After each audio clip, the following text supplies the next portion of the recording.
बिस्मिल्लाहिर्रहमानिर्रहीम अस्सलामुअलैकुम या अली हक हैदर।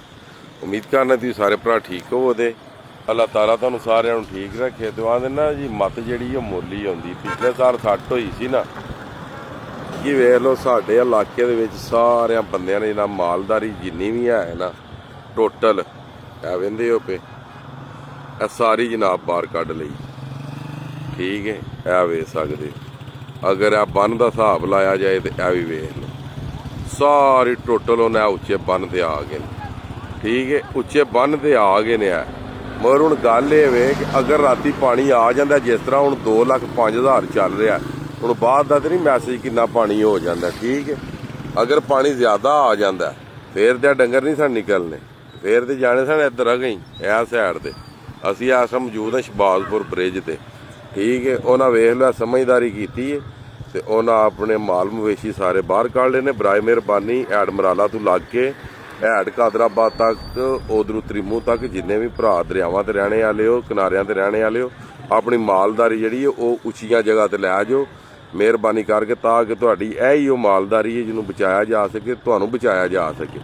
क्योंकि पानी का राती कोई हल नहीं राती कोई हाल नहीं हुण जानवर उत्ते आ गए ने यह समझ लो जानवर सेव हो गए ने सारे क्योंकि सानू पता है कि इत्थे पानी नहीं चढ़ता। ठीक है इत्थे जो 10 लाख पानी आया सी ते वो भी नहीं सी चढ़िया यह जानवर समझ लो सारे सेव मुश्किल तो आउंदी है। यह वेख लो उंज ही रस्सा एक वड्डा बन के यह वेंदे हो पे सारे जानवर अगू दूसरे रस्से दे नाल बन दिते ने। ठीक है यह वेंदे हो पे तुसीं सारा माहौल जनाब जबरदस्त उन्हें कर दिता है। ठीक है अगर पानी वडवे तक इन्ना ज़्यादा ना आया तो फिर यह ही मालदारी खोल के तो वडवे अपने डेरिया ते टुर जे दी हैरोफीए दे नाल।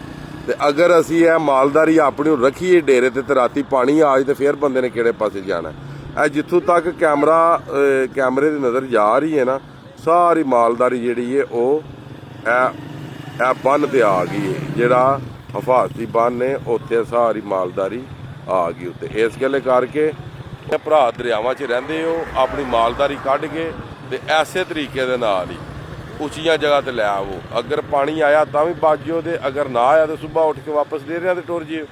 की होवेगा जे 2 दिन दोधी नूं दुध ना वेचो दे ते है रही ना वेचो 2 दिन दुध है रही कुछ भी नहीं होंदा सही है ना पिया आ 2 दिन ना दुध दोधी नूं वेचो कोई फर्क।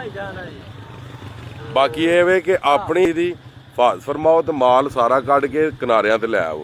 जिस तरह कि हुण इधर हुण माल बजे है थल्ले आ वेंदे हो पे अगर पानी हुण बिल्कुल दरिया दे किनारे दे नाल इत्थों ठोकर खत्म हो जाती है इधरों पानी चढ़ के ते इत्थे आउणा ही आउणा जदों चढ़ना ते माल ते गया किलिया ना बजिया। इन्हां नूं भी चाहिदा पट्टे छट्टे खवा के ते इस बन ते लै आउण जिस तरह इन्हां सारियां ने बन ते मालदारी अपनी लैन दी।